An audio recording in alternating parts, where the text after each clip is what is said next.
نحمده ونصلي ونسلم على سيدنا ومولانا محمد رسوله النبي الأمين المكين الحنين الكريم الرؤوف الرحيم ونصلي ونسلم على آله الطيبين الطاهرين وصحبه الكرام المتقين المكرمين وجميع أولياء أمته وصلحاء ملته والعلماء العاملين وعلينا معهم أجمعين. أما بعد فأعوذ بالله من الشيطان الرجيم. بسم الله الرحمن الرحيم. إن هذا القرآن يهدي للتي هي أقوم. صدق اللہ مولانا العظیم.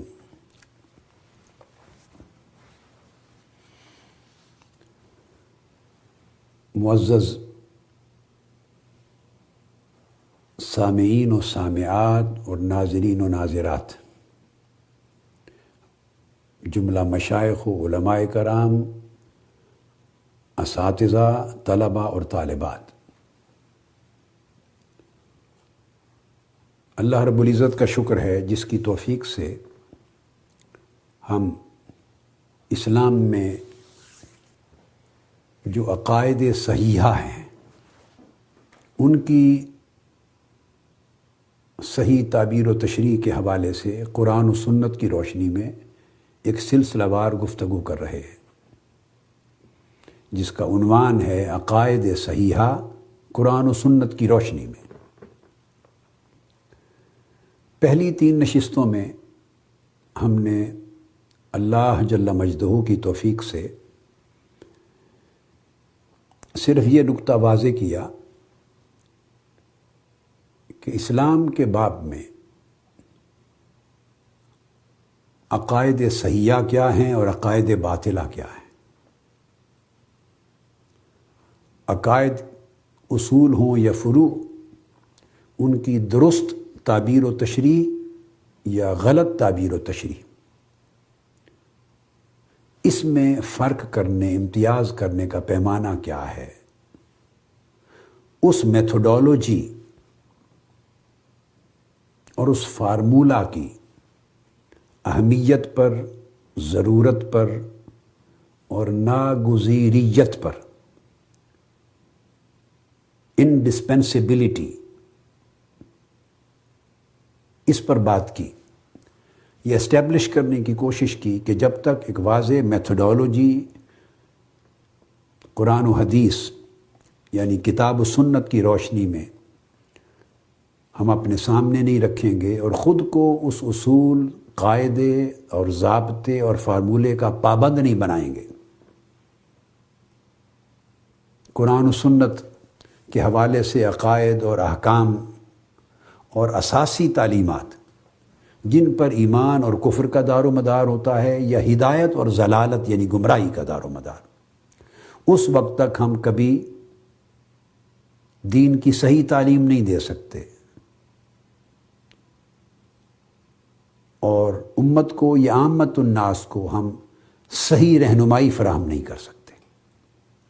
تفرقے ہوتے رہیں گے، دھڑے پیدا ہوتے رہیں گے، گروہ پیدا ہوں گے اور ہم اپنی سیاسی، مذہبی، دینی قیادتوں کے چھوٹے چھوٹے بت بنا کر امت کو دھڑوں میں، فرقوں میں، ٹکڑوں میں بانٹتے رہیں گے. ضروری ہے کہ ہم ایک پیمانہ سمجھ لیں اور وہ پیمانہ قرآن و سنت کی بنیاد پر قائم ہو، اللہ اور اللہ کے رسول کی تعلیم کے تحت ہو. اور جب تعبیر و تشریح کریں کسی عقیدے کی، کسی مسئلے کی، کسی حکم کی، تو وہ درست ہے یا غلط ہے، اسے جانچیں اس پیمانے کی روشنی میں، اس میتھوڈولوجی کی روشنی میں، اور یہ نہ دیکھیں کہ کون کیا کہہ رہا ہے. لہٰذا اس پیمانے کی اہمیت اور ضرورت پہ ہم نے 3 نشستوں میں گفتگو کی. آج اسی پیمانے اور اسی میتھوڈولوجی پر ہم آگے بیان کو شروع کر رہے ہیں کہ وہ میتھوڈولوجی کیا ہے. اور اس میتھڈالوجی کا آج پہلا نقطہ لیتے ہیں۔ اس میں کوئی شک نہیں کہ عقائد اسلامی کا باب ہو یا احکام اسلامی کا یا جملہ تعلیمات شریعت کا، اس کا سب سے پہلا مصدر، منبع، ماخذ، اس کا پہلا اوریجن اور پہلا سورس وہ قرآن مجید ہے۔ اور میں نے جو تلاوت کی آیہ کریمہ، اس میں یہی فرمایا گیا ہے، بے شک یہ قرآن پختہ اور سیدھے راہ کی طرف رہنمائی فرماتا ہے۔ تو قرآن مجید مصدر اول ہے۔ عقائد میں جتنے اصول ہیں ان کو بنیادی طور پہ قرآن مجید سے لیا جائے گا۔ احکام میں جتنے اصول ہیں انہیں قرآن مجید پر بیس کیا جائے گا۔ یہاں تک میتھڈالوجی کے چیپٹر میں یہاں تک کوئی اختلاف نہیں ہے کہ Quran Majeed first source of guidance ہے، Quran Majeed first fundamental source of legislation ہے، Quran Majeed first basic source of Islamic laws ہے، اسلامک فیتھ کے لیے بیسک سورس ہے۔ حتیٰ کہ آپ اسلامک موریلٹی کو لے لیں، اسلامک اسپریچول ویلیوز کو لے لیں، سوشل ویلیوز کو لے لیں، آداب کو لیں، اخلاق کو لیں، مصالح کو لیں، معاملات کو لیں، جتنا بڑھاتے چلے جائیں تو ہر چیز کا جو اصل سورس ہے سب سے پہلا وہ قرآن مجید ہے۔ لیکن اس سلسلہ کلام میں چونکہ ہماری ترکیز، کنسنٹریشن عقائد پر ہے، سو ہم عقائد پر اپنے آپ کو محدود رکھیں گے۔ تو میں نے عرض کیا کہ یہاں تک تو کوئی اختلاف نہیں امت میں کسی طبقے کو۔ اختلاف کہاں سے شروع ہوتا ہے؟ اس شک میں پھر ایک اختلاف کریٹ کر دیا گیا، اور وہ یہ کہ بعض لوگوں نے عقائد کے تعین میں یا اس کی صحیح تعبیر و تشریح میں یا احکام اسلامی کے تعین میں یا تعبیر میں، تشریح میں، احکام شریعت کی تعبیر و تشریح میں، بلکہ ان کے متعین کرنے میں اور ان کو ماننے میں یا کسی چیز کے رد کرنے میں قرآن کو صرف پہلا سورس نہیں مانا، بلکہ یہ کہہ دیا کہ صرف قرآن ہی کافی ہے، اس کے ساتھ سنت کی حجیت کا انکار کر دیا۔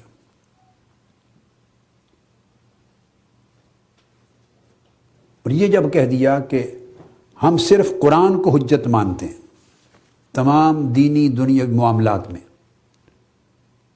تمام شرعی معاملات میں، جو کچھ قرآن میں ہے قرآن سے ثابت ہے اس کو مانیں گے، اور جو قرآن میں نہیں اس کو نہیں مانتے۔ جب آپ نے حصر کر دیا اور یہ کہا کہ صرف قرآن ہی کافی ہے اور قرآن کے سوا کوئی اور سورس، جب کہتے ہیں نا کوئی اور سورس، تو اشارہ ایسا کہنے والوں کا سنت نبوی صلی اللہ علیہ وآلہ وسلم اور احادیث نبویہ کی طرف ہوتا ہے کہ ہم حدیث کی حجت کو نہیں مانتے، ہم سنت نبوی کی حجیت کو، اوتھینٹسٹی کو، اتھارٹیٹیونیس کو، ان کے انڈسپینسیبل ہونے کو، شرعی اعتبار سے حجت ہونے کو نہیں مانتے۔ ہم ان کو اسلام کے احکام میں، عقائد میں، قواعد میں سورس نہیں مانتے، بیسک فنڈامنٹل سورس۔ تو گویا سنت اور حدیث نبوی کی حجیت کا، یعنی اس کے حجت ہونے کا، اس کے بائنڈنگ ہونے کا انکار کر دیا اور کہہ دیا صرف قرآن کافی ہے۔ تو جب یہ کہا کہ صرف قرآن کافی ہے، ہم حدیث و سنت کو حجت نہیں مانتے، تو یاد رکھ لیں یہ عقیدہ رکھنا خود قرآن کی نفی اور قرآن کا انکار ہے، یہ اٹ سیلف یا کفر ہے یا الحاد ہے۔ اس لیے کہ اگر تو کیونکہ قرآن مجید کے انکار کے بھی دو طریقے ہوتے ہیں، دو صورتیں ہوتی ہیں، یاد رکھ لیں، خود انکار قرآن کے بھی دو طریقے ہیں۔ ایک صراحتاً قرآن کا کتاب الہی ہونے کا انکار کرنا. جس زعم باطل کو رد کیا اللہ رب العزت نے سورہ بقرہ کی شروع میں یہ کہہ کہ اعوذ باللہ من الشیطان الرجیم الف لام میم ذالک الکتاب لا ریب فیہ، کہ یہ اللہ کی کتاب ہے اور اس کے کتاب الہی ہونے میں کسی شک کی گنجائش ہی نہیں ہے. دیر از نو روم فار اینی ڈاؤٹ. تو ایک تو انکار قرآن کا صریح طریقہ ہے کہ کوئی کہے یہ میں اسے اللہ کی کتاب ہی نہیں مانتا، معاذ اللہ استغفر اللہ، یا قرآن مجید کی بعض آیتوں کا انکار کر دیں کہ یہ آیات قرآن کی نہیں ہے، یا اس سے زائد کا اقرار کر لے کہ یہ تھوڑی ہیں، اس کے اور بھی آیتیں ہیں فلاں فلاں فلاں اور وہ بھی قرآن میں ہے، یا قرآن کے احکام کا انکار کر دے کہ میں نہیں مانتا احکام قرآنی کو، قرآن کو واجب نہیں مانتا، اس کی اطاعت کو، اس کی پیروی کو، اس کے وجوب کو، اس کے لزوم کو، اس کی اتھارٹی کو، تو صراحتاً انکار ہو گیا قرآن کا. یہ کیٹیگوریکلی کفر ہے. گویا اس نے قرآن کی تکذیب کی، قرآن کی تصدیق ہی نہیں کی. یہ مختلف شکلیں اس کی بتا دی میں نے پہلی صورت میں. اس کی ایک دوسری صورت بھی ہے انکار قرآن کی، اور وہ یہ کہ وہ قرآن کو اللہ کی کتاب مانے، قرآنی آیات کا انکار نہ کرے، اور یہی قرآن جو الحمد سے والناس تک ہے، جو کتاب الہی ہے، اس کو کامل قرآن مانے، آیات کو مانے، اس کی تصدیق کرے، اس پر ایمان لانے کا دعویٰ کرے، مگر جو کچھ اس قرآن میں احکام، عقائد، آیات میں آیا ہے اس کی تعبیر، تشریح، تعبیر خود اپنی مرضی سے کرے. اب قرآن مجید نے کہا اقیم الصلاۃ، نماز قائم کرو، تو الحمد سے والناس تک کوئی آیت آپ کو ایسی نہیں ملے گی جہاں الصلاۃ کے لفظ کی تعریف، ڈیفینیشن بیان کی گئی ہو. یہ میں ایک خاص بات کہہ رہا ہوں. تو جب قرآن کہتا ہے نماز قائم کرو تو صاف ظاہر ہے قرآن کے اس حکم کی کوئی مراد بھی ہے. اللہ کا کلام ایسا نہیں ہے کہ وہ بے مراد بات کر دے. نازل ہو آقا علیہ السلام پر، حضور علیہ السلام وہ آیات امت تک پہنچائیں، الفاظ پہنچا دیں، اور ان الفاظ کا کوئی خاص معنی، مفہوم اور مراد متعین نہ ہو. ایسا نہیں ہو سکتا.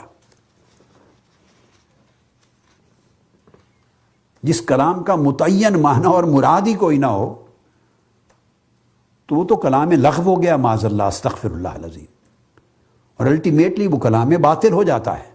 آیات اتاری جاتی ہیں میسج دینے کے لیے، کمانڈمنٹ کے لیے، حکم کمیونیکیٹ کرنے کے لیے، تو وہ تبھی ہوتا ہے کمیونیکیشن، کمانڈمنٹ امت کے لیے اس کا آرڈر، جب ہر لفظ کا، ہر آیت کا ایک حکم ہو، وہ کسی چیز پر دلالت کرے، کسی مفہوم پر، کسی معنی پر، کسی مراد پر اس کی اپلیکیشن ہو، اور اس کا ایک واضح معنی ہو، متعین ہو، اور اس سے ایک خاص مراد لیا جائے، ایک عمل، ایک شے. یہ مقصود ہے.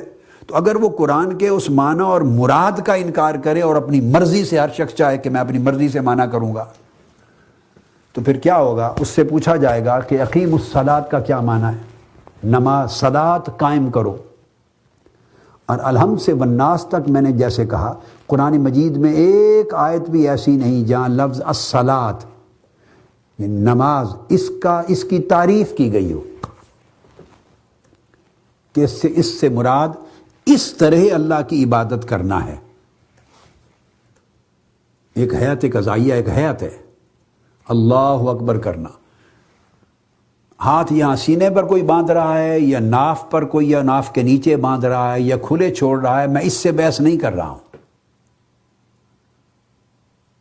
کوئی رکوع میں، کھڑے ہونے میں، قیام کے وقت رفع یدین بار بار کر رہا ہے، کوئی نہیں کر رہا، اس سے بھی بحث نہیں کر رہا. میں اس بنیادی حیت کی بات کر رہا ہوں جو جس طرح بھی نماز پڑھتا ہے. ایک حیات ہے نا کہ آپ تکبیر تحریمہ کہتے ہیں اللہ اکبر، پھر ہاتھ باندھتے ہیں یا چھوڑتے ہیں، ثنا کرتے ہیں، نماز میں سورہ فاتحہ پڑھتے ہیں، آپ قرآن مجید کی تلاوت کرتے ہیں، آپ رکوع کرتے ہیں، رکوع کے بعد کھڑے ہوتے قومہ ہوتا ہے، پھر سجود کرتے ہیں 2 بار کرتے ہیں، ان میں بیٹھتے ہیں، پھر کھڑے ہوتے ہیں، کچھ رکعتیں ادا کرتے ہیں، فجر میں 2 پڑھتے ہیں، ظہر میں 4 پڑھتے ہیں، عصر میں 4 پڑھتے ہیں، مغرب میں 3، عشاء میں 4 پڑھتے ہیں۔ پھر اس کے اوقات ہیں، ایک نماز ہے آپ نے سورج طلوع ہونے سے پہلے پڑھنی ہے، وہ فجر کا وقت ہے، اور اس فجر طلوع ہونے کے بعد ایک زوال کے بعد پڑھتے ہیں ظہر ہے، ایک عصر کا مقرر وقت ہے، 2 مثل سے زائد سایہ ہو جانے کے بعد شروع ہوتا ہے، غروب سے پہلے تک ہے، ایک عشاء کا وقت ہے۔ تو یہ ساری چیزیں، خواہ اس کی حیت ہو، خواہ اس کے اندر ترتیب ہو، خواہ اس کے اوقات ہوں، خواہ اس کے اندر کیا کیا لوازمات ہیں، کیا پڑھنا ہے، کسی لحاظ سے بھی الحم سے والناس تک پورے قرآن مجید میں لفظ الصلاۃ، نماز کی تعریف نہیں ملے گی آپ کو، کہ قرآن مجید کو ڈکشنری کی کتاب نہیں ہے کہ ڈیفینیشنز دے، کوئی ٹرمینالوجی کی کتاب نہیں ہے کہ وہ ٹرمز کو ڈیفائن کرے۔ تو پھر کیا ہوگا؟ جس نے کہا صرف قرآن کافی ہے، میں قرآن کے سوا کسی شے کو حجت نہیں مانتا، تو مطلب کیا ہوا کہ دراصل یہ کہہ کر اس نے نماز کا انکار کر دیا بالواسطہ۔ جب اس نے قرآن کے سوا حضور علیہ السلام کی سنت کو، حدیث کو حجت ہی نہیں ماننا، تو نماز پڑھنے کی تعریف کہاں سے لے گا؟ نماز کا طریقہ کہاں سے لے گا؟ نماز کی حیت کہاں سے لے گا؟ نماز کے اندر کیا کیا پڑھنا ہے وہ کہاں سے لے گا؟ نماز پڑھتے ہوئے کیا کیا شکل ہوتی ہے کھڑے ہونے کی، بیٹھنے کی، اٹھنے کی، قعدہ کی، سلام پھیرنے کی، وہ کہاں سے لے گا؟ تو نماز کی تو صورت ہی سامنے نہیں آئے گی۔ تو قرآن ہی کافی ہے اور سنت اور حدیث کو حجت ہی نہیں ماننا، تو پھر نماز کا تعین کیسے کرے گا؟ لا محالہ پھر وہ صلاۃ کے معنی دیکھے گا قرآن میں، تو اس کا معنی دعا دینا بھی ہے اور پھر بے شمار معنی ہے۔ لغت میں جائے گا تو لغت میں 56 معنی ہیں لفظ صلاۃ کے، 56۔ اب میں ان تفصیلات میں نہیں جانا چاہتا، صرف بتا رہا ہوں۔ یہ تو بھائی ایک خاص حیت کے ساتھ اللہ کی عبادت کرنا، مخصوص اوقات میں وہ عبادت کرنا، اور ان صورتوں کو اس میں داخل کرنا، شکلوں کو، اور یہ کچھ پڑھنا، یہ جو پورا ایک پیکج ہے، اس کو صلاۃ، پورے ڈیفائنڈ پیکج کو، اسے تو حضور علیہ الصلوۃ والسلام کی سنت نے صلاۃ قرار دی۔ یہ ڈیفائنڈ پیکج، یہ تو قرآن مجید میں کہیں نہیں، اسے تو آقا علیہ الصلوۃ والسلام نے فرمایا صلو کما رأیتمون اصلی۔ تو صحابہ کرام نے پوچھا یا رسول اللہ نماز کس طرح پڑھیں؟ لامحالہ سوال پیدا ہوتا ہے۔ تو گویا یہ عقیدہ صحابہ کرام کی روش کے خلاف بغاوت ہو گئی، اسلام کے خلاف بغاوت ہو گئی۔ حضور علیہ السلام نے یہ تعلیم صحابہ کو دی ہی نہیں تھی کہ قرآن میں آ گیا اقیموا الصلاۃ، نماز پڑھو اور صرف قرآن کافی ہے۔ اگر صرف قرآن کافی ہے تو پھر سیدنا ابو بکر بیٹھ جاتے، وہ اپنی سمجھ سے اس کا معنی نکالتے، سیدنا عمر اپنی سمجھ سے نکالتے، سیدنا عثمان اپنی سمجھ سے نکالتے، سیدنا علی اپنی سمجھ سے نکالتے، عبداللہ ابن مسعود خود کوئی معنی نکالتے۔ قرآن کی آیتوں سے جس کو جو سمجھ آتی وہ کہتا یہ نماز ہے۔ کوئی کہتا ہے ایسے مراقبے میں بیٹھنا صلاۃ ہے، کوئی کہتا اللہ اللہ کرتے رہنا صلاۃ ہے، کوئی کہنا دل کو اللہ کی یاد میں شاغل رکھنا صلاۃ ہے، کوئی کہتا دعا اللہ سے مانگنا صلاۃ ہے۔ الغرض جتنے معنی بنتے ہیں وہ حسب ذوق ہر بندہ اس کو نماز کہہ دیتا۔ حتیٰ کہ یہ لفظ صلاۃ کو نماز کہنا یہ بھی قرآن میں کہیں ثابت نہیں ہے، یہ تو ہم نے معنی دیا ہے نا اس کا، اس لیے کہ اس خاص حیت جو عبادت کی حیت ہے وہ نماز ہے، اور وہ حضور علیہ السلام نے متعین کی ہے، سمجھائی ہے آقا علیہ السلام نے، خود پڑھ کے دکھائی ہے، اس کی تفصیل سے آگاہ کیا ہے۔ تو یہ سنت کے ذریعے لفظ صلاۃ کا معنی متعین ہو گیا۔ تو گویا جس نے کہا صرف قرآن کافی ہے اور میں قرآن کے سوا کسی چیز کو حجت نہیں مانتا، تو وہ دراصل یہ کہہ کر نماز کی فرضیت کا بھی انکاری ہو رہا ہے۔ تو اس نے تعویل باطل کی، یہ الہاد ہو گیا، اور یہ بھی کفر کی ایک صورت ہو گئی، کفر ہو گیا۔ جب باطل تعویلات کی تو یوں قرآن کا انکار نہ ہوا، آیات کو مانا، قرآن کو مانا، اس کی کتاب الہی ہونے کو مانا، مگر جب احکام اور آیات اور عقائد آئیں تو ان کے لیے حضور علیہ الصلوۃ والسلام سے رہنمائی نہیں لی، اس کو حجت نہیں مانا۔ تو جو اس کے دماغ میں آیا، یہ تعویل اپنی رائے سے کی، تعویل باطل ہوئی، تو یہ کفر کی وہ شکل ہے جس کو الہاد کہتے ہیں۔ تو یہ کہنا کہ صرف قرآن کافی ہے اور کوئی شے حجت نہیں، یہ سوائے کفر اور الحاد کے کوئی تیسری چیز نہیں ہے، یہ انکار قرآن ہے۔ اب جو میں نے مثال آپ کو نماز کی، صلاۃ کی دے دی، اس کا اطلاق آگے ہر چیز پہ کرتے چلے جائیں، اس کا اطلاق روزے پر بھی کر لیں، صوم پر۔ اب میں باقی چیزوں کی ڈیٹیل میں نہیں جاؤں گا، اشارہ کافی ہے۔ جیسے لفظ صلاۃ کی واضح تعریف قرآن میں آپ کو نہیں ملے گی اگر سنت اور حدیث نبوی کو چھوڑ دیں، اس طرح الصوم، روزہ، اس کی واضح تعریف، اس کی باؤنڈریز، اس کی لیمیٹیشنز، اس کی کنڈیشنز، اس کی پراپر اس کو ڈیفائن کرنا، اس کی لیگل حدود، کیا کیا چیزیں وہ ٹوٹتا ہے روزہ، کن کن چیزوں سے نہیں وغیرہ، وہ قرآن میں نہیں ملے گی۔ قرآن لا کی کتاب نہیں ہے کہ آپ کو ڈیٹیلز میں ڈیفائن کر دے۔ تو گویا روزے سے بھی جان چھوٹ گئی تو وہ اس سے کوئی اور معنی نکال لے گا۔ صوم کا معنی امساک ہے، روکنا خود کو۔ تو کوئی یہ کہہ دے گا کہ قرآن نے بندے کو کہا ہے کہ اتنے بجے سے اتنے بجے تک اپنے آپ کو روکو، کوئی کہہ دے گا گالی گلوچ سے روکو، کوئی کہہ دے گا غصے سے روکو، کوئی کہہ دے گا کہ لوگوں کے ساتھ جھگڑے سے روکو، اپنے آپ کو برے خیالات سے روکو، نفسانی خواہشات سے روکو۔ اب وہ امساک ہے، روکنا ہے، وہ پتہ نہیں ہزارہ چیزیں ہیں۔ کوئی کسی شے کو روکنا روزہ کہہ دے گا، کوئی کسی شے سے روزہ کہہ دے، تو جو من میں آئے گا تعویل کرتا رہے گا، یہ کفر و الحاد ہو گیا۔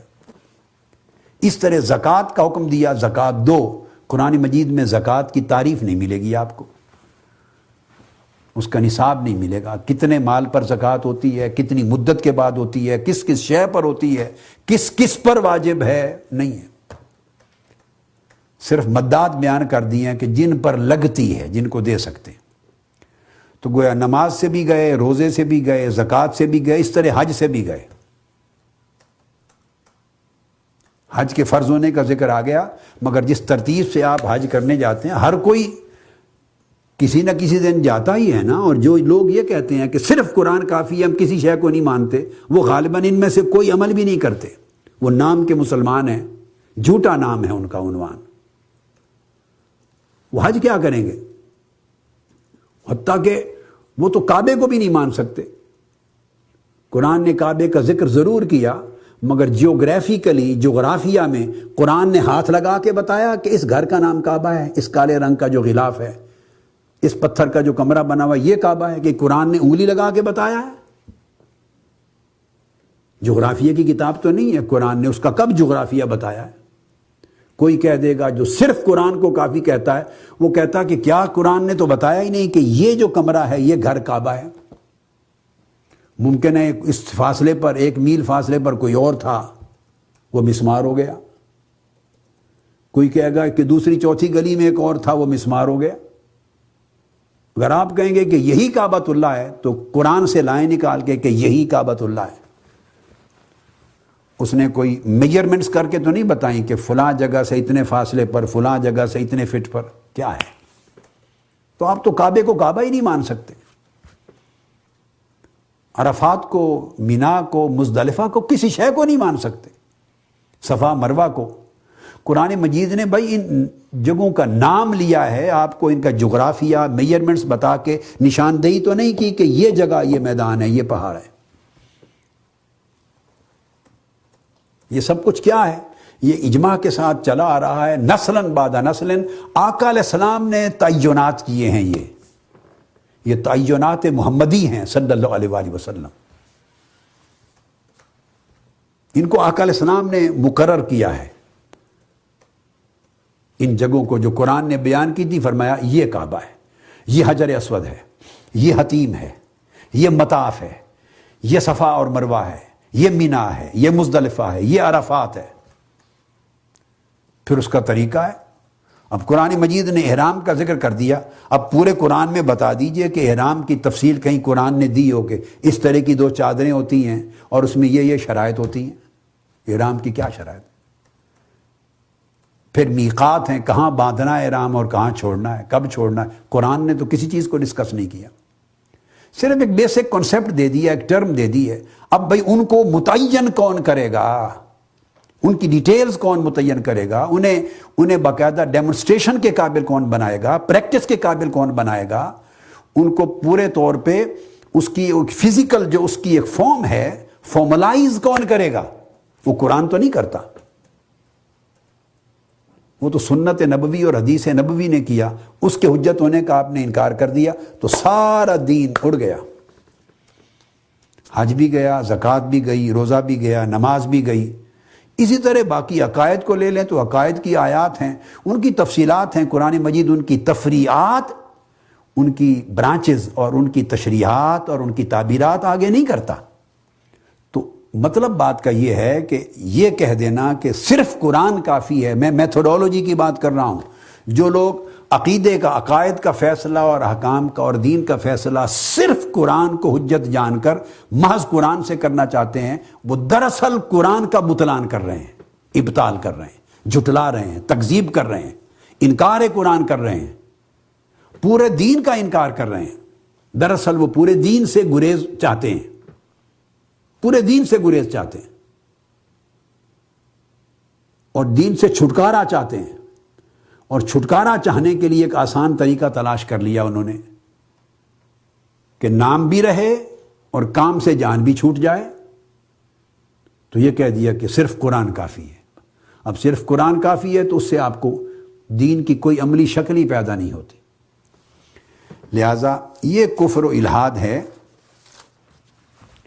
اسی وجہ سے پھر بعض لوگوں نے آگے جہاں بھی قرآن اور حدیث، اللہ اور اس کی رسول کی اطاعت کا ذکر آیا، چونکہ رسول کی اطاعت کو ماننا نہیں تھا تو اللہ کی اطاعت کی شکل کوئی نہیں ہے پریکٹیکل، جب تک رسول کی ڈیمونسٹریشن ایڈ نہ کی جائے۔ اللہ نے تو نماز پڑھ کے نہیں دکھائی آپ کو، اللہ نے تو روزہ رکھ کے نہیں دکھایا، اللہ رب العزت نے تو آ کے یہاں حج کر کے نہیں دکھایا آپ کو، اللہ رب العزت نے مال پر زکوٰۃ دے کے تو نہیں دکھائی، اللہ رب العزت نے عقائد اور اعمال کے معاملات خود پریکٹس کر کے، ڈیمونسٹریٹ کر کے، ان کی فزیکل، ان کی فارمز اور فارمیشنز تو نہیں دکھائیں آپ کو۔ ان چیزوں کے لیے تو رسول بھیجے اللہ رب العزت نے، اللہ نے اپنے پیغمبر بھیجے تاکہ جو وہ فرماتا ہے اللہ رب العزت اس کی عملی شکل رسول امت کے سامنے پیش کرتا ہے، اور تب دین کی سمجھ آتی ہے۔ تو جب آپ نے رسول کو کاٹ دیا، رسول کے فرمان کو، عمل کو، حدیث کو، سنت کی حجیت کو، اتھارٹیٹیونیس کو کاٹ دیا، مسترد کر دیا، تو خالی قرآن رہ گیا، مجرد کلام، تو پھر اس کا تو پھر معنی یہ ہوا کہ پھر وہ اپنی مرضی سے معنی گھڑیں گے۔ تو ایسے لوگوں نے جہاں اللہ رسول کی اطاعت کا ذکر آیا اس سے پھر مرکزی حکومت مراد لے لی انہوں نے، چونکہ اب رہا کچھ نہیں ہے نا، مراد لے لی کہ اس سے مراد مرکزی حکومت ہے، فیڈرل گورنمنٹ ہے یا امیر ہے یا پروونشل گورنمنٹ ہے، تو گورنمنٹ کے جو احکام ہیں ان کو ماننا اللہ رسول کی اطاعت ہے۔ تو پھر فیڈرل گورنمنٹ تو پھر یزید کی بھی تھی، تو فیڈرل گورنمنٹ تو آج تک بھی چلی آ رہی ہے، ہر ملک میں فیڈرل گورنمنٹ ہوتی۔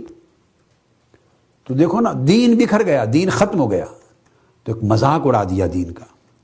پھر یہ کہا کہ جو شریعت محمدی حضور علیہ الصلوۃ والسلام نے دی، یہ کہہ کر کے صرف قرآن کافی ہے، تو وہ جو پوری شریعت کا ایک جسد ہے، پورا جسم ہے، جس کو صحابہ کرام عملاً پریکٹس کرتے تھے آقا علیہ السلام کی سنت سے، آقا علیہ السلام کی وضاحت سے، آقا علیہ السلام کی تفسیر سے، آقا علیہ السلام کی تبیین سے، آقا علیہ السلام کی تعیین و تعبیر سے، آقا علیہ السلام کی تشکیل سے، لمحہ لمحہ قدم قدم پہ سوال کرتے، یا رسول اللہ یہ حکم آیا قرآن کا کیسے کرنا ہے، اس کا کیا معنی ہے، یہ کیسے سر انجام دیں، آقا علیہ السلام انہیں پھر پریکٹس کی شکل بتاتے۔ اس طرح اسلام کا جسد بنتا چلا گیا ایز اے سسٹم، ایک embodiment of Islamic teaching, embodiment ہو گئی۔ اسلام ایک عملی جسد بن گیا، ایک عملی نمونہ بن گیا، ایک عملی نظام بن گیا۔ تو صحابہ کرام پریکٹس کرتے تھے۔ اب یہ کہنے والے اگر اس میتھوڈولوجی کو لے لیں کہ صرف قرآن کافی ہے، اب یہ فتنہ بہت عام ہو رہا ہے۔ ہر وہ شخص جو دین کو عملاً پریکٹس نہیں کرنا چاہتا، حرام پینا چھوڑنا نہیں چاہتا، حرام کاری چھوڑنا نہیں چاہتا، جو راتوں کو مخصوص طریقے سے گزارنا چاہتا ہے، ہم پیالہ ہم نوالا رہنا چاہتے ہیں، جو لوگ جو پیالوں اور جام کی مجالس سجانا چاہتے ہیں، ہر قسم کا حرام کھانا چاہتے ہیں، ہر قسم کا حرام کرنا چاہتے ہیں،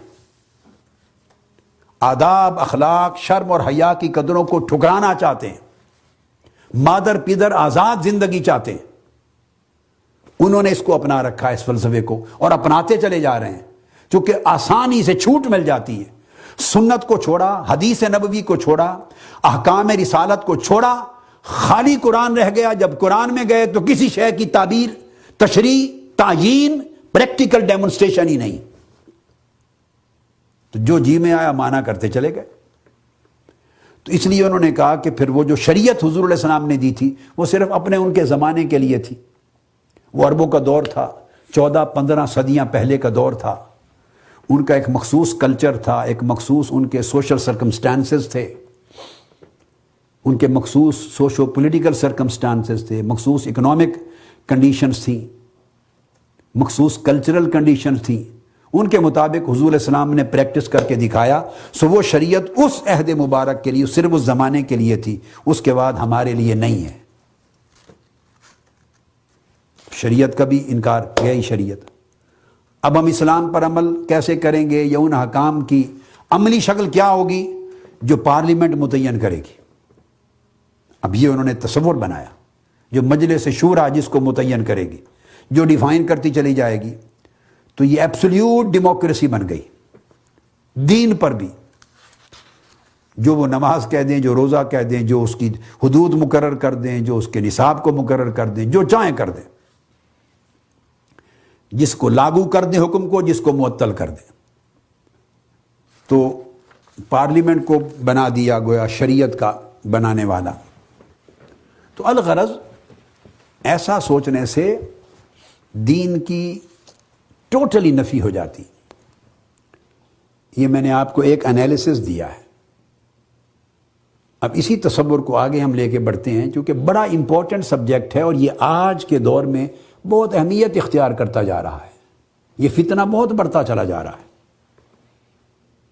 اب اس کے اوپر دوسرا نقطہ بتانا چاہتا ہوں سمجھانے کے لیے، اس انالیسس کے بعد، کہ یہ کہنا صرف قرآن کافی ہے، صرف قرآن کو حجت مانتے ہیں اور کسی شے کو حجت نہیں مانتے، اس کا امپیکٹ کیا ہے، اس کا انکار کر، یہ کہنا کفر ہے، دین کا انکار ہے، فنش۔ اب اس سے آگے آتے ہیں کہ یہ لفظ بولنا کہ صرف قرآن کافی ہے اور کوئی چیز حجت نہیں، یہ کہنا خود قرآنی احکام ہی کا انکار ہے۔ یہ قرآن کو حجت ماننے والے، یہ لفظ بولنے والے کہ قرآن ہی حجت ہے صرف، یہ دراصل قرآن ہی کا انکار کر رہے ہیں۔ 150 کے قریب آیات کریمہ ہیں قرآن مجید میں، 150، جن میں حضور علیہ الصلوۃ والسلام کی اطاعت، آپ کا اسوہ مبارک، آپ کی سنت طیبہ، آپ کی سیرت مبارکہ، آپ کے احکام، آپ کے فرمودات، آپ کے اعمال، آپ کی روش زندگی، ان کو حجت قرار دیا ہے قرآن مجید نے۔ احکام اطاعت رسول کو، فرمان رسول کو، حکم رسول کو، قضاء رسول کو، رسول کے فیصلوں کو، رسول کے احکامات کو، رسول کی تشریعات کو، رسول کی وضاحتوں کو صلی اللہ تعالی علیہ وآلہ وسلم، ان کو ایمان قرار دیا ہے، حجت قرار دیا ہے، واجب قرار دیا ہے، جیسا کہ قرآن اٹسیلف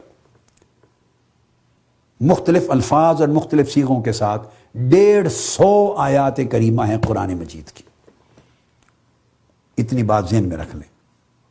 تو گویا یہ کہنا کہ صرف قرآن حجت ہے اور قرآن کے سوا کوئی شے حجت نہیں، اور اس طرح رسول پاک صلی اللہ علیہ وسلم کی سنت طیبہ اور حدیث مبارکہ کی حجیت کا انکار کرنا، یعنی اس کے حجت ہونے کا انکار کرنا، قرآن مجید کی صرف اگر ڈائریکٹ اس سبجیکٹ کو لے لیں تو کم سے کم 150 آیات کا انکار کرنا ہے۔ ایک آیت قرآنی کا انکار بھی کفر ہے، ایک آیت قرآنی کا کفر ہے۔ تو 150 آیات جو صرف اس سبجیکٹ پر وارد ہوئی ہیں ان کا انکار کرنا کفر ہے۔ اور باقی جو چیزیں میں نے پہلے بیان کی وہ اس کے علاوہ ہیں کہ پورے دین کا انکار ہے، چونکہ دین کی پریکٹیکل فارم ہی کوئی نہیں رہتی سنت اور حدیث کے حجت ہونے کا انکار کرنے سے، وہ علاوہ اس پر ہے۔ تو میں بطور نمونہ چند آیتیں دیتا ہوں، پھر میں یہ آیتیں الگ اپنی جگہ پر آئیں گی، مگر میں پھر اگلی ترتیب کی طرف آؤں گا، ایسے بطور نمونہ تاکہ آپ کے ذہن نشین رہے۔ کس طرح کی آیتیں ہیں جن کا انکار واجب آتا ہے یہ کہنے سے کہ ہم صرف قرآن کو حجت مانتے ہیں، کوئی حدیث اور سنت نبوی حجت نہیں ہے، معاذ اللہ۔ مثلا اللہ رب العزت نے فرمایا یا ایھا الذین آمنوا اطیعوا اللہ واطیعوا الرسول، ایمان والو اللہ کی اطاعت کرو اور رسول کی اطاعت کرو۔ آگے چل کے میں تھوڑی بعض آیات کی تفسیر کروں گا، بعض کی، چونکہ اس سبجیکٹ کو اگر سمجھنا ہو صرف حجیت حدیث کو، حجیت سنت رسول کو صلی اللہ علیہ وسلم کو، تو میرا 101 خطابات کی الگ سیریز ہے، پوری 101 خطابات ہیں، اور وہ آپ کے پاس ان کی ڈی وی ڈیز بھی ہوتی ہیں، یوٹیوب پہ بھی اویلیبل ہوتا ہے، منہاج کی ویب سائٹس پر بھی ہے، اور کیو ٹی وی پر بھی چند ایک مرتبہ شاید چل گئے ہوں گے۔ وہ 101 خطابات ہیں صرف جو حجیت حدیث پر میں نے کی ہے کہ حضور علیہ السلام کی حدیث، آقا علیہ السلام کی سنت یہ حجت ہے۔ تو پھر اگر کسی نے اس سبجیکٹ کو ڈیٹیل میں سمجھنا ہو تو وہ پوری سیریز کو سن لے۔ اب میں صاحب ذرا وہ 101 خطابات اس کا خلاصہ بھی یہاں نہیں لینا چاہوں گا، وہ الگ سبجیکٹ ہے، اور میرے خطابات کا پورا سلسلہ موجود ہے۔ میں تو ایک ڈیفرنٹ جہت سے کوشش کروں گا، نئی جہتوں سے کن چیزیں بیان کروں۔ ممکن ہے بعض چیزوں کا تکرار ہو جائے، کیونکہ وہ جو سیریز ہے حجیت سنت اور مقام رسالت پر، وہ میں نے غالباً سن 2006 میں جہاں تک مجھے یاد پڑتا ہے میں نے ریکارڈ کروائی تھی، 2006 میں۔ اس کو 6-7 سال گزر گئے، تو مجھے اب یہ بھی یاد نہیں کہ اس میں میں نے کون کون سے دلائل دیے۔ ڈیفینیٹلی بہت سے دلائل ایسے ہوں گے وہ جو کامن ہوتے ہیں، تو کوئی چیزیں ممکن ہے موجودہ گفتگو میں ریپیٹ ہو جائیں، مگر میں کوشش کروں گا، مجھے اب یاد نہیں ہے کہ اس میں جو اب بیان کروں گا آیا یہ سب کچھ اس میں بیان ہو چکا ہے یا نہیں۔ کچھ چیزیں ریپیٹ ہو جائیں گی، مگر کچھ چیزیں نئی جہت کے ساتھ میں بیان کروں گا، چونکہ میتھوڈالوجی میں اس نقطے پر بڑا زور دے کے واضح کرنا چاہتا ہوں تاکہ اس فتنے کی جڑ کٹ جائے۔ جو سیکولرزم، عام سیکولر لائف، ماڈرنزم، ماڈرنٹی، جدیدیت سوسائٹی میں جو آ رہی ہے، پہلے ایک الگ اعتقادی فتنہ تھا۔ لوگ اہل قرآن اپنے آپ کو کہتے تھے، منکرین حدیث کہلاتے تھے، یا منکرین حجیت حدیث کہلاتے تھے، اہل قرآن اپنے آپ کو نام دیتے تھے۔ یہ ایک فرقہ تھا، ایک طبقہ تھا، ایک مکتب فکر تھا، لوگ اس کے فالوور تھے، چھوٹا سا ایک طبقہ۔ لیکن اب یہ فتنہ ایک اور رنگ اختیار کر گیا ہے، وہ یہ کہ جو لوگ لادینیت چاہتے ہیں اور دین کو عملاً اپنی زندگی سے خارج کرنا چاہتے ہیں، اور عملاً اپنی زندگی انفرادی، اپنی خاندان کی، فیملی کی، سوسائٹی کی، social, political, economic, every thing, ساری زندگی کو دین سے خالی رکھنا چاہتے ہیں، اور اوپر ٹائٹل اسلام کا بھی، مسلمان ہونے کا بھی برقرار رکھنا چاہتے ہیں، اور یہ کہتے ہیں کہ اسلام کسی کا ٹھیکہ نہیں ہے، ہمارا بھی اتنا ہی حق ہے اسلام پر جتنا دوسرے اہل علم کا حق ہے۔ ایک چوری، دوسری سینہ زوری۔ اب جملے اس طرح کے بول دیتے ہیں جو نوجوان نسل کو اپیل کرتے ہیں کہ اسلام کا کوئی ٹھیکیدار نہیں۔ یہ بات درست ہے بھائی، اگلے کو اپیل کر دی، ایک اپیلنگ جملہ بول کے اس کے بعد پورا گمراہی کا ایک سامان بیچ دیا اس کے ساتھ۔ میری بات غور سے سمجھیں، یعنی ٹائٹل، عنوان، ایک جملہ اچھا بول دیا جو اگلے کو اپیل کرتا ہے، بھائی اسلام پر ٹھیکہ کسی کا نہیں۔ اللہ پاک نے ہر ایک کو سمجھ دی ہے، دین ہر ایک کے لیے، قرآن ہر ایک کے لیے۔ میں کو فاتر اور عقل تو نہیں ہوں، لہٰذا، اور قرآن ہے، اللہ کی کتاب ہے، سب کچھ اس میں ہے، لہٰذا اسی پر عمل کرتے ہیں۔ اب یہ سارے جملے ایک سادہ لو مسلمان کے لیے اپیلنگ ہیں، اسے اپیل کرتے ہیں، اس کی سمجھ میں آتے ہیں، وہ کنونس ہوتا ہے، بس ابتدائی جملے کنونسنگ دے کر پھر پورا سودا کفر کا بیچتے ہیں، بے ایمانی کا بیچتے ہیں، الہاد کا بیچتے ہیں، لادینیت کا بیچتے ہیں، حرام خوری، حرام نوشی سے حرام کاری تک پورا سودا یہ ہے، دین سے بغاوت ہے عملاً۔ تو اب اس وجہ سے جو لوگ عملاً دین کو زندگی سے نکال کر دین کو، اپنی زندگی کو دین سے بالکل خالی کر کے چلانا چاہ رہے ہیں، اب وہ ایک بڑا طبقہ بڑھتا جا رہا ہے، اور انہوں نے ٹائٹل اسلام کا رکھنے کے لیے یہ سہارا لے لیا ہے کانسیپٹ کہ وہ قرآن کے علاوہ کسی شے کی ضرورت نہیں ہے، یہی دائمی کتاب ہے۔ اور پھر حدیث اور سنت کے انکار کے اور اسباب بیان کر دیتے ہیں، تدوین کہ وہ تو 200 سال بعد میں جا کے لکھی گئی، یہ جھوٹ ہے۔ میں اس وقت سبجیکٹ نہیں میرا، مگر میں صرف ریکارڈ پہ لانا چاہ رہا ہوں، جو سنیں، جو کہتا ہے کہ 200 سال بعد میں لکھی گئی، مدون کی گئی، یہ جھوٹ ہے، وہ جاہل ہیں، انہیں الف بے جیم کا نہیں پتا ہے تدوین حدیث کی تاریخ کا۔ حدیث حضور علیہ السلام کے زمانہ اقدس کے اندر آپ کی موجودگی میں، آپ کی مجلس میں، آپ کے سامنے، آپ کی اجازت اور حکم سے صحابہ کرام نے لکھی۔ جیسے قرآن لکھا جاتا تھا اسی طرح حدیث بھی لکھی جاتی تھی۔ اب بدقسمتی یہ ہے کہ ہماری سوسائٹی میں جس طرح میں کہہ رہا تھا کہ ہر شخص سائنسدان بھی ہے، سیاستدان بھی ہے، عالم بھی ہے، مفتی بھی ہے، مکینک بھی ہے، ڈاکٹر بھی ہے، پاکستان میں ہر شخص سب کچھ ہے، ہر ایک کے پاس کوئی نہ کوئی ٹونا ٹوٹکا ہے ہر چیز کا۔ اور سب سے بڑا مظلوم دین اسلام ہے، چونکہ وہ کلمہ گو ہے، ہر شخص مسلمان ہے، مسلمان کے گھر پیدا ہوا ہے، کبھی کبھار نماز جمعہ یا عید پڑھ لیتا ہے، وہ سمجھتا ہے میرا برابر حق ہے، اور وہ حقدار ہو کر پر حملہ آور ہوتا ہے اسلام کی تعلیم پر، وہ حملہ آور ہوتا ہے۔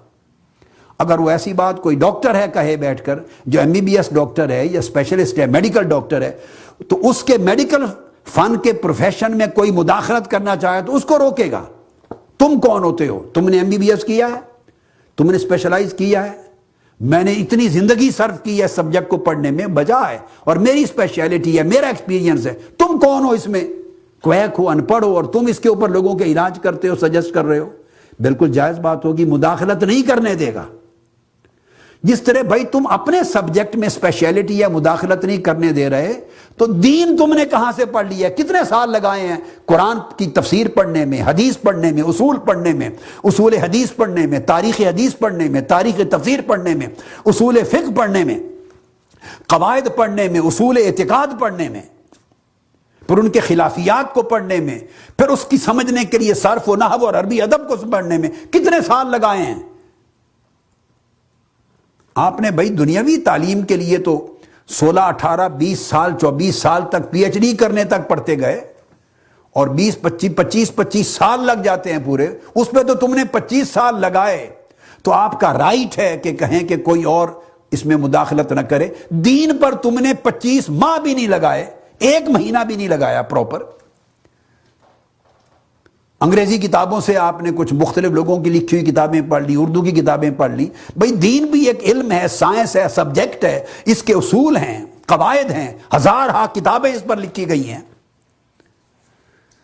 جس طرح عام آدمی بیالوجی پر فتویٰ زنی نہیں کر سکتا، کیمسٹری پر نہیں کر سکتا، مائکرو بیالوجی پر گفتگو نہیں کر سکتا، ایسٹرو فزکس پہ نہیں کر سکتا، اسپیس سائنسز پہ نہیں کر سکتا، زوالوجی پہ نہیں کر سکتا، آٹونومی پہ نہیں کر سکتا، ایک عام آدمی اسی طرح پھر اور بے شمار ذیلی برانچز ہیں سائنس کی، ہیومن سائنسز کی برانچز ہیں، میڈیکل سائنسز کی برانچز ہیں، پھر نیورو سرجری پہ عام آدمی بات نہیں کر سکتا۔ کیوں کہ ان کے لیے اساتذہ چاہیے، کتابیں چاہیے، ایک عمر چاہیے، مدت چاہیے، ان کی اصولوں کو پڑھتے پڑھتے پڑھتے آدمی ایک جگہ جا پہنچتا ہے۔ صرف دین اسلام ایک ایسا رہ گیا ہے کہ ہر شخص جو اٹھتا ہے وہ قرآن اٹھا کے جو مرضی کا معنی کر دے، وہ کہتا ہے میرا اتنا ہی حق ہے۔ کس نے کہا آپ کا اتنا حق ہے؟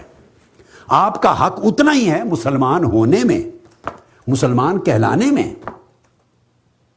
یہ کسی نے آپ سے کسی کی اجارہ داری نہیں ہے۔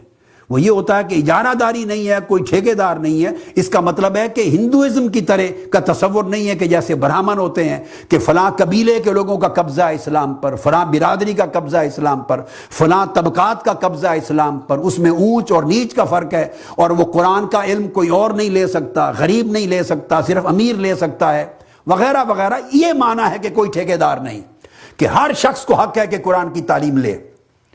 جیسے ہر شخص اسکول ٹیچر بن سکتا ہے، انجینئر بن سکتا ہے، ڈاکٹر بن سکتا ہے، لائر بن سکتا ہے، جج بن سکتا ہے، جو جتنی محنت کرے جس فیلڈ میں بن سکتا ہے، سو جو محنت کرے وہ عالم بھی بن سکتا ہے، وہ قرآن پر مفتی بھی بن سکتا ہے، حدیث پر، علم دین پر کسی طبقے کا ٹھیکہ نہیں۔ یہ معنی ہے اس کا۔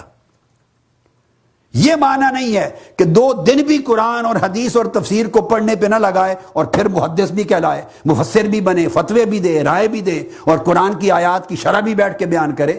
یہ سراسر ظلم ہے، یہ بددیانتی ہے، یہ خیانت ہے۔ تو کسی کا ٹھیکہ نہیں ہے، اس کا معنی سمجھنا چاہیے کہ ٹھیکے سے مراد کیا ہے۔ یہ کسی خاص خاندان قبیلے کی میراث نہیں ہے، یہ پوری امت کے لیے، ہر انسان کے لیے عام ہے۔ جو چاہے علم حاصل کرے، جو چاہے عمل کرے، اور جتنے درجے اوپر چاہے پڑھتا چلا جائے۔ صحابہ کرام کے بعد تابعین کے زمانے میں بے شمار ائمہ ایسے تھے جو غلام تھے، مختلف بڑے بڑے قبائل کے، آزاد ہوئے، آزاد غلام تھے اور علم حدیث میں امام بنے، آزاد غلام تھے، مولا تھے کسی قبیلے کے آزاد کردہ غلام، اور علم تفسیر میں امام بنے، علم فقہ میں امام بنے، بڑے بڑے مقام تک پہنچے، اور آزاد قبائل کے بڑے بڑے رہبر اور سردار گھٹنے ٹیک کر ان کے سامنے بیٹھتے تھے جو کل کسی قبیلے کے غلام تھے اور آزاد ہو گئے تھے۔ یہ معنی ہے کہ کسی کا ٹھیکہ نہیں ہے، خواہ غلام کا بچہ ہو، خواہ کسی غریب کا بچہ ہو، خواہ امیر ہو، خواہ عام آدمی ہو، جو شخص محنت کرے، 50 برس اس میں لگا دے، 40 برس لگا دے، محنت کرے، تو اس کے علم میں بھی وہ اونچے سے اونچے مقام تک جا سکتا ہے، اس کے عمل میں بھی اونچے سے اونچے مقام تک جا سکتا ہے۔ یہ مفہوم ہے۔ اس کا مطلب یہ نہیں کہ وہ علم پر محنت کیے بغیر، چونکہ کلمہ پڑھ لیا ہے، اس کا کوئی قرآن پر احسان ہو گیا ہے۔ اب ٹھیکیدار تو یہ بن رہے ہیں نا کہ بغیر پڑھے، اس کو ٹھیکیدار کہتے ہیں۔ بغیر پڑھے وہ رائٹ سمجھتے ہیں کہ ہم قرآن کی شرح کریں گے اور دین کے اوپر فتویٰ دیں گے اور اپنی رائے دیں گے۔ یہ زیادتی ہے۔ لہٰذا آج کی گفتگو یہاں پہ ختم کرتے ہیں، اور جن آیات کا میں نے ذکر کیا کہ انیشلی کچھ بنیادی آیات کا میں ذکر کروں گا جن سے کنسیپٹ کلیئر ہو کہ یہ کہنا کہ صرف قرآن کافی ہے اور کوئی شے حجت نہیں، اس سے کس قسم کی آیات قرآنی کا انکار ہوتا ہے۔ اگلی نشست کو انشاءاللہ یہاں سے شروع کریں گے۔ وما علینا الا البلاغ۔